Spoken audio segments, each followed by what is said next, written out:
Women Who Dared. Sacagawea, Jeanne Baret, Aloha Wanderwell, Bessie Coleman, and Amelia Earhart. Across centuries and continents, a select group of women have stepped beyond the boundaries of what was expected of them and into the pages of history.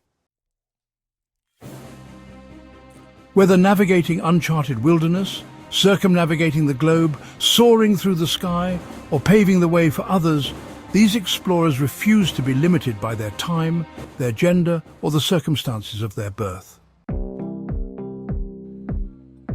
This is the story of 5 remarkable women: Sacagawea, Jeanne Baret, Aloha Wanderwell, Bessie Coleman, and Amelia Earhart. Though their lives span over 200 years and represent vastly different walks of life, each demonstrated bravery, intelligence, and perseverance in pursuit of knowledge, adventure, and freedom. Sacagawea, the indigenous woman who guided a nation's journey. Long before roads or maps stretched across North America, a young Lemhi Shoshone woman named Sacagawea helped lead one of the most important expeditions in U.S. history. Born around 1788, Sacagawea is best known for her critical role in the Lewis and Clark expedition, 1804 to 1806, the first American journey to explore and map the newly acquired Louisiana Territory. Interpreter, guide, and symbol of peace. As a teenager, Sacagawea was taken from her tribe during a raid and later became the wife of French-Canadian trapper Toussaint Charbonneau. When Meriwether Lewis and William Clark set out to chart the West, they hired Charbonneau as a guide, and Sacagawea, with her newborn son in tow, joined the journey. Her value to the Corps of Discovery quickly became apparent. She served as interpreter and diplomat, facilitating peaceful communications with various native tribes. Her presence, especially while carrying a child, signaled to indigenous groups that the expedition was not a war party. She also proved instrumental in finding food, locating edible plants, and navigating terrain she had known as a child. Though records are sparse, Sacagawea is remembered as a symbol of courage, maternal strength, and resilience. She has been honored with statues, stamps, and the US dollar coin. Yet her legacy is more than symbolic. It is a reminder of the critical roles indigenous women have played in shaping history, often without proper recognition. Jeanne Baret, the botanist in disguise. In the 18th century, women were forbidden from joining naval expeditions. But Jeanne Baret, born in 1740 in France, found a way around the rules. Disguised as a man, she became the first woman to circumnavigate the globe, making groundbreaking contributions to science along the way. A secret scientist at sea. Baret joined the 1766 expedition of Louis-Antoine de Bougainville by posing as Jeanne Baret, assistant to botanist Philibert Commerson, her partner. She helped catalogue thousands of plant specimens, including many from South America, Madagascar, and the Pacific Islands. Their work laid the foundation for later botanical studies. Her disguise was eventually discovered during the voyage, likely in Tahiti, but she was allowed to continue. Years later, she returned to France, one of the few people, let alone women, who had sailed around the entire planet. Today, her contributions are recognized in botanical nomenclature, including Solanum barrettii, a plant named in her honor. Her story exemplifies how women have had to hide their identities to participate in exploration, but have left lasting marks regardless. Aloha Wanderwell, around the world on 4 wheels. A generation after Baret, the world had changed, but women's opportunities in exploration were still scarce. That didn't stop Aloha Wanderwell, a teenage Canadian who became the first woman to drive around the world, an expedition like no other. Born Idris Galcia Hall in 1906, she joined Walter Wanderwell's global expedition at age 16. Adopting the name Aloha Wanderwell, she traveled more than 380,000 miles across 43 countries between 1922 and 1927 in a Ford Model T. Her journey was more than a publicity stunt. Aloha was a driver, translator, filmmaker, mechanic and public speaker. She repaired tires in the Sahara, shot footage in India and China, and lived among remote communities in Africa and South America. A cultural bridge and early filmmaker. Aloha didn't just observe the world, she documented it. Her travel films became early examples of ethnographic cinema. She approached different cultures with respect and fascination, breaking the mold of the colonial gaze so common at the time. Her story, long overshadowed, is now being rediscovered by historians and travel enthusiasts alike. She was more than a passenger. She was the driver, literally and figuratively, of one of the 20th century's greatest adventures.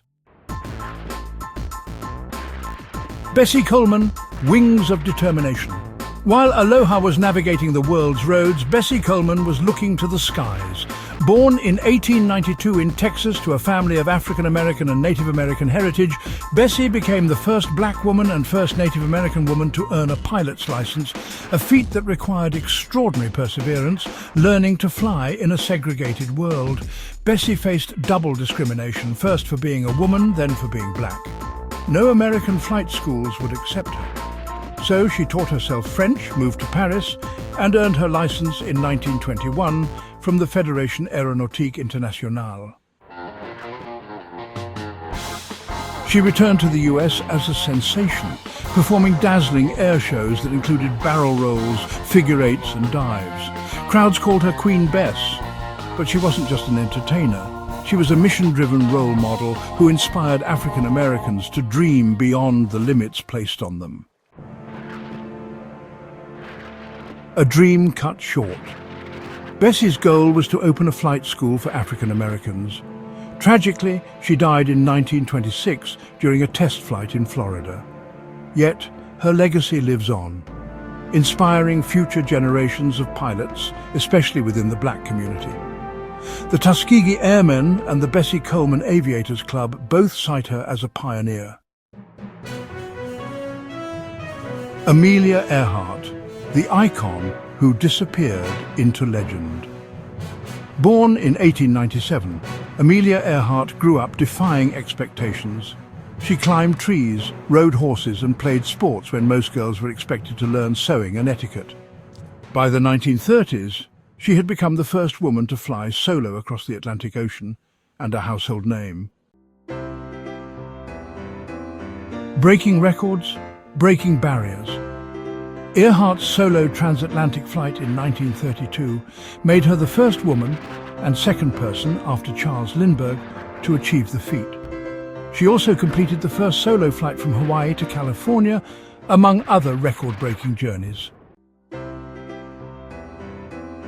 Beyond aviation, Amelia was a fierce advocate for women's rights.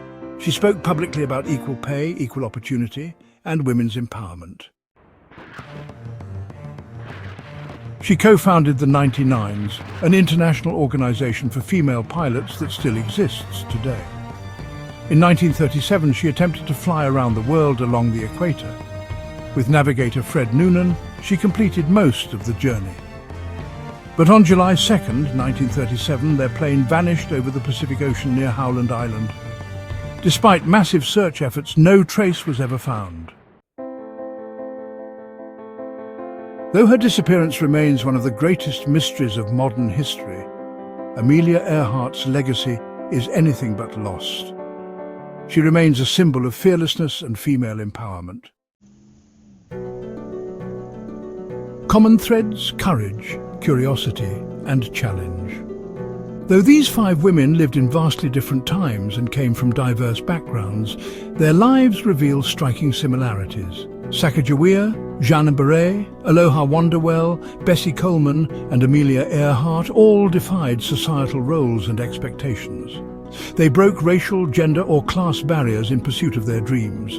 They didn't wait for permission, they made their own way. Each became a symbol in her own time, yet their real accomplishments often went deeper than public perception allowed.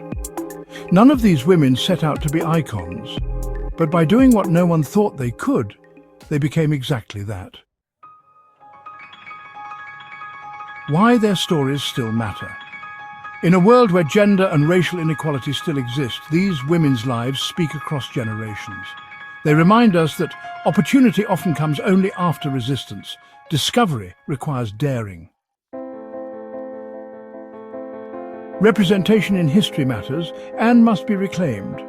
Their stories help to correct a narrative that has long sidelined women, especially women of colour, in the history of exploration, science and progress. Each woman took what was available, often little or nothing, and forged a path anyway. They weren't just adventurers, they were educators, scientists, leaders, storytellers and changemakers. Conclusion. The future of exploration is female. From the rivers of the American frontier to the sky-high reaches of aviation, from the botanical decks of French ships to the dusty roads of Africa and Asia, these 5 women rewrote what it meant to be a traveller, a scientist, a pilot and a pioneer. They explored not just to see the world, but to change it, and they did. Today, countless women and girls walk through doors that Sacagawea, Jeanne Baret, Aloha Wanderwell, Bessie Coleman and Amelia Earhart pushed open. The journey continues. The map is not yet fully drawn. And somewhere another young girl is dreaming of the sky, the sea or the road, and these women are whispering, "Go." Please like and subscribe for more historical content just like this.